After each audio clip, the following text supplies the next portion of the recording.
कि 1857 की क्रांति एक सैनिक विद्रोह के रूप में था, आलोचनात्मक मूल्यांकन करें। हाँ, लिख के लाना नहीं, मैं लिखवाऊंगा। 1857 की क्रांति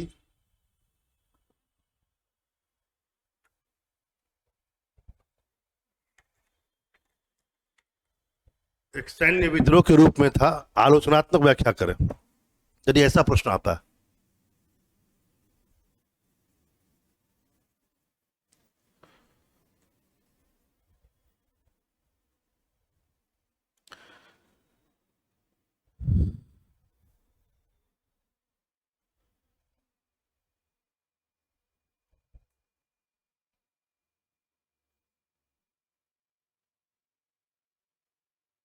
आलोचनात्मक मूल्यांकन,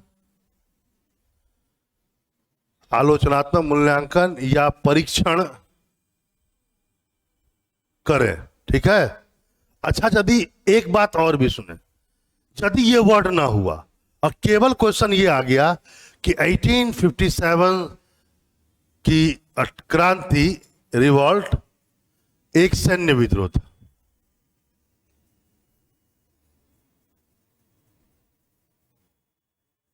और शब्द सीमा है 19, सॉरी नंबर सीमा क्या है, 19, यानी 250 वर्ड। दोनों का उत्तर एक होगा। यदि वो आपसे आलोचना नहीं पूछता है ना, तो भी ये इस क्वेश्चन का डिमांड जो है आलोचना है। ठीक है। और यदि उसने स्पष्ट खोल के पूछा है, तब तो वो आपके लिए सरल है, ऊपर वाला आपके लिए सरल है, क्योंकि उसने साफ कह दिया कि आलोचनात्मक मूल्यांकन कीजिए। लेकिन यदि उसने नहीं कहा है और ये कह दिया कि 1857 की क्रांति एक सैन्य विद्रोह था, और आप लग गए गोली की रफ्तार से उसको प्रूव करने में, और दूसरा पक्ष नहीं लिखा, तो नंबर भी आधा ही मिलेगा, पूरा नहीं मिलेगा। ऐसे क्वेश्चनों का उत्तर कैसे लिखेंगे? 1857 की क्रांति का आलोचनात्मक मूल्य सैन्य विद्रोह था। मैं सेकंड उत्तर दे रहा हूं, सेकंड का मतलब फर्स्ट है। ठीक है, बात समझ में आया? कैसे है समझिए इस बात को। एग्जामिनर आपसे पूछ रहा है कि 1857 revolt was a soldier rebellion, तो और आप भी उसको प्रूव करके आगे कि it was a soldier rebellion, आपने प्रूव कर दिया। तो फिर एग्जामिनर ने बोला हमने जो बोला वही तुमने कर दिया, उसका दूसरा पक्ष कहाँ है? अपना दिमाग नहीं लगाया, अपना दिमाग लगाना होगा। जब तक हम उसका दूसरा पक्ष नहीं लिखेंगे, आंसर पूरा नहीं होगा, वो आधा ही रह जाएगा। ठीक है, समझ बात आई? अब देखिए कैसे, जरा सुनिए। इसका उत्तर का पहला भाग क्या है? First part. Sir first part लिखना है, इसमें 1857 की क्रांति का परिचय देना, और यह भी लिखना है कि कुछ इतिहासकारों ने इसे सैनिक विद्रोह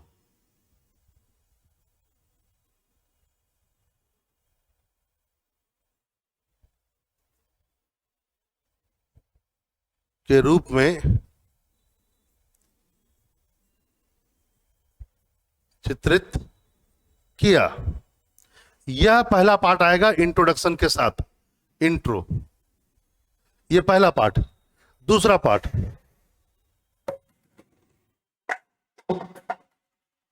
दूसरा पार्ट है आप सिद्ध करेंगे, प्रूव इट,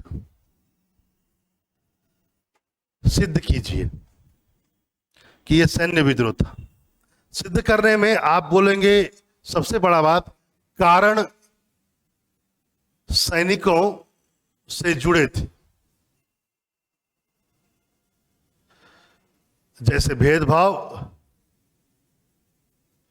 जैसे समुद्र पार भत्ता की समाप्ति, सी क्रॉस अलाउंस को भी हाल ही में उन्होंने समाप्त किया था, पता होगा आपको। समुद्र पार भत्ता की समाप्ति। तीसरा पॉइंट, तिलक तिलक पर रोक लगाने का प्रयास किया जा रहा था, जनता नाराज थी, सैनिक नाराज थे। चौथा पॉइंट, तात्कालिक कारण। तात्कालिक कारण भी सैनिक से जुड़े हुए वही चर्बी वाले कारतूस। हाँ, नहीं नहीं, समुद्र पार देखिए,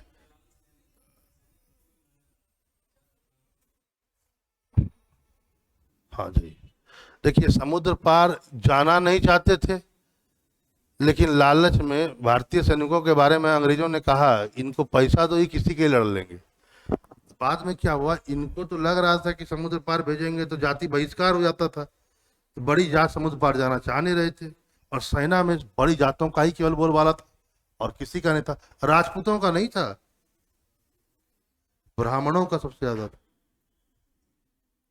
अब हुआ क्या कि इन्होंने सेना में, अब क्या करें, अब इन्हें बर्मा भेजना है, इन्हें मिस्र भी भेजना है, इन्हें अपने क्षेत्र को विस्तार करने के लिए अफगान वार में भेज देते हैं ये।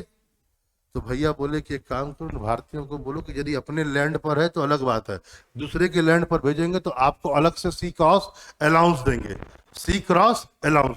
तब भारतीय जाके थोड़ा बहुत खुश हुए। तो एक तो ये जानने से अपने विरोध कर रहे थे, लेकिन समुद्र पार भत्ता इन्हें प्रोत्साहित किया कि जाएं। और अभी हाल ही में इन्होंने क्या किया था, 1857 क्रांति से पूर्व हाल ही में इन्होंने समुद्र पार भत्ता रोक दिया, सैनिक हो गए नाराज। और तात्कालिक कारण तो आपने अभी देखा कि कारण जो था वो सेना से जुड़ा हुआ था। यानी प्रश्न के डिमांड में यदि आपसे आ जाए तो पहला पार्ट आपने ये कहा कि परिचय दिया, दूसरा पार्ट आपने प्रूव करना शुरू किया, और प्रूफ में आपने जो सबसे बड़ा पहला पैराग्राफ बनाया है कारण, है ना, आपने सबसे बड़ा पॉइंट जो बनाया है वह कारण को बनाया है, और आपने कहा कि कारण जो थे वो सेनाओं से जुड़े हुए थे, और इसके लिए आपने एक भेदभाव, समुद्र पार भत्ता की समाप्ति, तिलक पर प्रतिबंध और तात्कालिक कारण को लिखा। लेकिन दूसरा पॉइंट इसी में आएगा, प्रूफ में सेकेंड पॉइंट, यानी कि कारण तो जुड़े हुए थे। दूसरा पॉइंट एक और भी है, शुरुआत। क्या है? शुरुआत। कारण भी सैनिकों से और शुरुआत भी किसने किया? सैनिकों ने किया। 10 मई मेरठ के सैनिकों ने शुरू किया। देयरफॉर प्रूव होता है इन दो चीजों से कि क्रांति क्या थी? सैनिक क्रांति थी। ये हम लोगों का हो गया प्रश्न का पहला भाग, और ये प्रश्न का दूसरा भाग। अब लिखेंगे जो इस प्रश्न की जान है वह है तीसरा भाग। लिखिए, तीसरा भाग से शुरू कीजिए। हो जाए इतना लिखा तो तीसरा भाग पर उतरिए और हमको जल्दी से बोलिए कि हम आ गए हैं। आ गए हैं तीसरे भाग पर।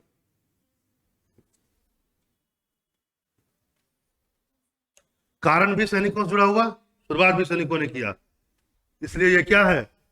सैन्य विद्रोह है। क्वेश्चन का डिमांड तो नहीं है भाई, आलोचनात्मक परीक्षण कीजिए। लेकिन लिखते चलिए, थर्ड भाग अब बाद में लिखिएगा जो उसका छूट गया है। लिखिए, लेकिन इसे एक सैनिक, लेकिन इसे यहां से लिखिए, आराम से लिखिए, जल्दी लिखिए।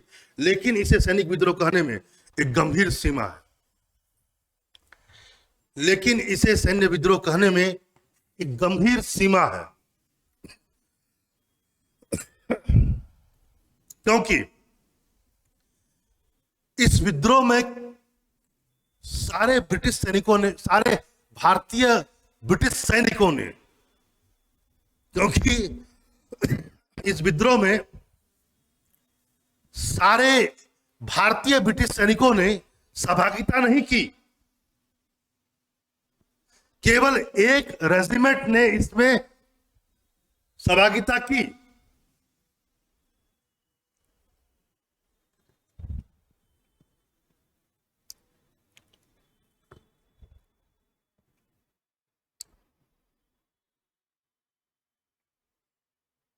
ठीक है, पहला पॉइंट। ठीक है, पॉइंट नहीं, इसी में लिखिए, आगे बढ़िए। Full stop. क्रांति के कारण वही क्रांतिकारण, वही वही लिखिए, वर्ड वही भी लिखिए, वही क्रांति के कारण भी केवल सेनाओं से नहीं जुड़े हुए थे, क्रांति के कई अन्य कारण भी थे, जैसे राजनीतिक कारण,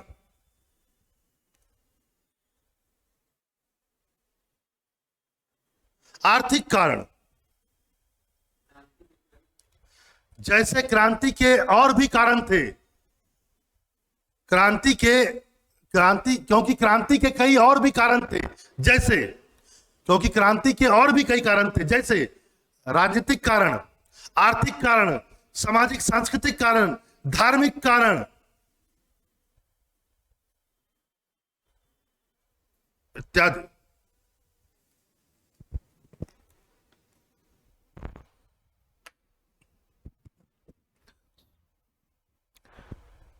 इस अर्थ में यह सैन्य विद्रोह पर प्रश्न चिन्ह लगाता है। इस अर्थ में यह सैन्य विद्रोह पर एक प्रश्न चिन्ह लगाता है। समझ बात आया या नहीं आया? सर यदि फुल लेंथ क्वेश्चन हो ये तो सभी पर एक एक जरूर उदाहरण देना। इसमें अन्य कारण भी थे, राजनीतिक कारण लिख बोले मैंने, एक उदाहरण दे दीजिएगा, आर्थिक कारण का भी एक उदाहरण दीजिएगा, सामाजिक सांस्कृतिक कारण का भी एक उदाहरण दीजिएगा, धार्मिक कारण का भी एक उदाहरण दीजिएगा। ठीक है, ठीक है। और इस अर्थ में क्या हो गया, ये प्रश्न चिन्ह लगाता है किस पर, जो भी आपने लिखा लास्ट में हो गया। ठीक है, मैंने यहाँ पर दोबारा हर चीज को कितना मैं रिपीट कर रहा हूँ। और हाँ, हम लोग यहाँ पर आंसर राइटिंग कर रहे हैं, फुल आंसर राइटिंग कर रहे हैं, यानी कि आपको केवल वहां पर जाकर छापना है, दिमाग ज्यादा मत लगाइएगा। लेकिन यदि हम कुछ बोलते हैं तो उसको। अगला क्वेश्चन लिखिए। मैंने कहा कि कुछ और क्वेश्चन भी लिखिए। अगला मैं अब आपसे 3-4 क्वेश्चन लिखवाऊंगा तुरंत तुरंत। पहला क्वेश्चन लिखिए, 1857 की क्रांति एक आर्थिक विद्रोह था या आर्थिक विस्फोट था। मैं सबके पीछे आप आलोचनात्मक लिख सकते हैं, नहीं भी लिख सकते हैं, आपका मन। आंसर का फॉर्मेट एक जैसा होगा। 1857 की क्रांति एक आर्थिक विस्फोट था, लिखिए।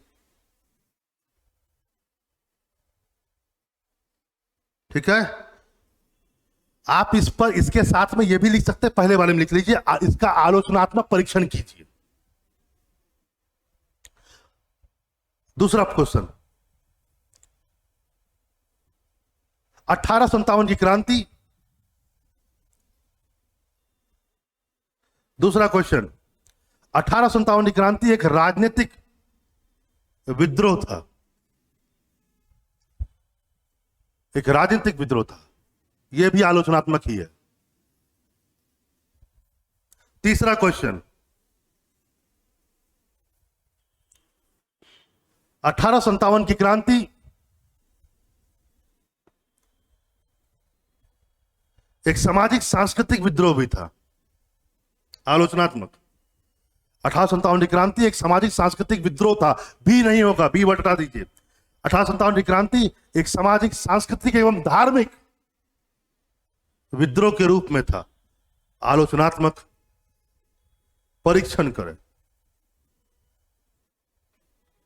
आलोचनात्मक मूल्यांकन करें, कुछ भी लिखिए। तीनों का उत्तर का फॉर्मेट लिखिए। पहला भाग परिचय,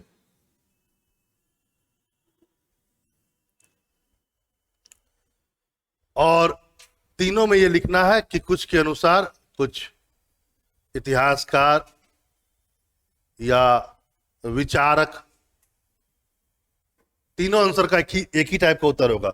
कुछ इतिहासकार और विचारक के द्वारा इसे, पहले तो 1857 की क्रांति का परिचय दीजिएगा, कब कहां से शुरू हुआ थोड़ा कहते हुए, फिर अगला पॉइंट पर आएंगे जैसे हम लोगों ने लिखा है उत्तर। अभी इसका वाला जस्ट 18 है ना, क्या लिखा था दिलाइए, मैं अभी आपको बताता हूं। मैंने आपको अभी थोड़ा देर पहले ये सैन्य विद्रोह में एक लिखवाया था कि 1857 की क्रांति भारतीय इतिहास में अंग्रेजी शोषण के विरुद्ध नागरिक विद्रोह की पराकाष्ठा थी, जिसमें कई क्षेत्रों में अंग्रेजी शासन की जड़ें हिला दी। इसकी शुरुआत 10 मई इतना को हुई। कई इतिहासकारों ने एवं विचारकों ने इस विद्रोह को एक राजनीतिक विद्रोह कहा, कई इतिहासकारों ने, विचारकों ने क्वेश्चन का डिमांड के अनुसार इसे धार्मिक विद्रोह, धार्मिक, सांस्कृतिक एवं सामाजिक विद्रोह कहा के रूप में चित्रित किया, ऐसे भी कर सकते हैं। तो ये आपका मन, वही वाला जो है लिखवाएं, उसी चीज को आप लिखते चलेंगे, चाहे राजनीतिक होगा या आर्थिक, मैंने कहा, या सामाजिक, सांस्कृतिक एवं धार्मिक। ठीक है, यह हुआ आपका प्रथम भाग, परिचय के साथ एक अच्छा सा लाइन, वही हमेशा लिखेंगे, कोई दिक्कत नहीं। आप चाहे तो लाइन को बदल भी सकते हैं, कुछ और अच्छा लिखने का मन है तो और भी अच्छा लिख सकते हैं, लेकिन ठीक है ये फिलहाल अभी के लिए। आप चाहे तो इसको और भी अच्छा। दूसरा भाग में सबको प्रूव करेंगे, यानी दूसरा भाग में राजनीतिक प्रूव करेंगे, क्वेश्चन के डिमांड के अनुसार आर्थिक प्रूव करेंगे, और क्वेश्चन के डिमांड के अनुसार सामाजिक, सांस्कृतिक और धार्मिक विद्रोह था, ये प्रूव करेंगे, सिद्ध करेंगे। सिद्ध कीजिए। सिद्ध में, सॉरी,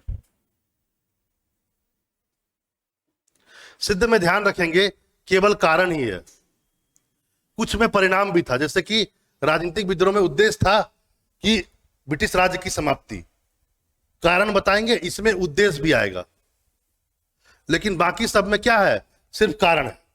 ठीक है, तो पहला भाग में या तो कारण या उद्देश्य के साथ जो भी आ रहा है उसको आप सिद्ध करेंगे। तीसरा भाग वही जो अभी आपने लिखा वही लिखना है, लेकिन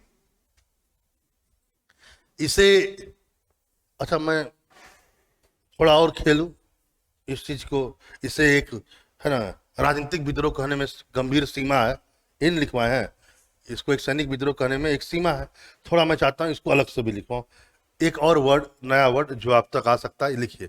लेकिन इस विद्रोह को, दूसरी बात, अब मैं वो भी लिख सकते हैं, वो भी लिख सकते हैं कि इसे एक राजनीतिक विद्रोह कहने में गंभीर सीमा है, क्योंकि क्रांति के कारण कई और चीजों से जुड़े हुए थे, ये था, वो था, वो था, वो था, है ना। तो जैसे कि क्वेश्चन का डिमांड है, मैं राजनीतिक विद्रोह का लिखवा रहा हूं, बाकी आप लोग देख लीजिएगा। लेकिन इस विद्रोह को बृहद परिप्रेक्ष्य में देखने की आवश्यकता है।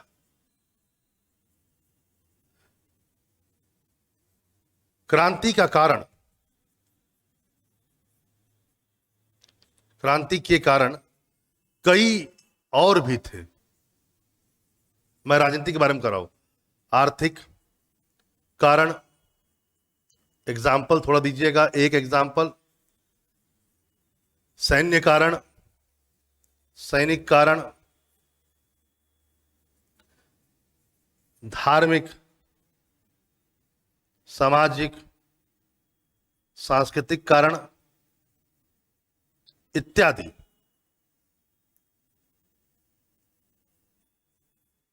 ठीक है, ये हो गया, आपने अब कट किया।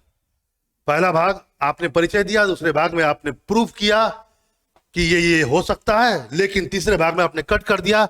लेकिन इस विद्रोह को बृहद परिप्रेक्ष्य में देखने की आवश्यकता है, क्रांति के कई और भी कारण थे, आर्थिक भी था, सैनिक भी था, धार्मिक सांस्कृतिक भी था। लिख लिया आप लोगों ने यहां तक? एक निष्कर्ष भी देना पड़ेगा ना, निष्कर्ष भी दे देते हैं। अच्छा कोई बात नहीं, हो सकता है मैं कि एक आंसर को 50 तरीके से लिखवाऊं, यहां लिखिए। ठीक है, निष्कर्ष यहां एक निष्कर्ष दे देते हैं, क्या दिक्कत? यहां तक हुआ, हो गया, हो गया, आगे बढ़े। आपने लिखा, आप नहीं लिखे, जल्दी लिखिए। कई अन्य कारण भी थे तो वो आप लिख लीजिए ना। आइए, अब कई अन्य कारण में मैं चौथा पार्ट भी बना रहा हूं, और मैं इसको निष्कर्ष के रूप में देख रहा हूं। किसके रूप में देख रहा हूं? निष्कर्ष। इसलिए इसे केवल राजनीतिक विद्रोह कहने में एक गंभीर सीमा है, बस यही था। इसलिए मैंने कहा केवल वर्ड यूज कर दिया। मैंने ये कहा एग्जामिनर को मैं ये कहा कह रहा हूं, केवल पर लाइन मारिएगा। इसलिए इसे केवल राजनीतिक विद्रोह कहने में एक गंभीर सीमा है, केवल आर्थिक विद्रोह कहने में गंभीर सीमा है, केवल धार्मिक विद्रोह कहने में गंभीर सीमा है, केवल सामाजिक विद्रोह कहने में गंभीर सीमा है। जैसा जैसा जो पूछे है ना, तेरा तुझको सौंप दूं क्या लागे है मेरा। क्या मेरा मुझ में कुछ नहीं, जो कुछ है सब तोर, है ना। तो वही बात है। तो इसमें उसको दे दिखा दीजिए जो है सो आप ही का, हमारा पास तो कुछ नहीं जो है। समझ में आया बात? Very simple, straightforward, no confusion. कोई कंफ्यूजन है तो आज इतना ही रहने देते हैं 1857 पर। आप लोग सभी कोई कल लिख लीजिए 1857 की क्रांति के कारण को लिख करके लाना है 38 मार्क्स के लिए 500 शब्दों में। ठीक है, एक मैं आपको मात्र एक दे सकता हूं जगह कि आप 550 तक कर सकते हैं, उससे एक ऊपर कीजिएगा तब नहीं हम मानेंगे।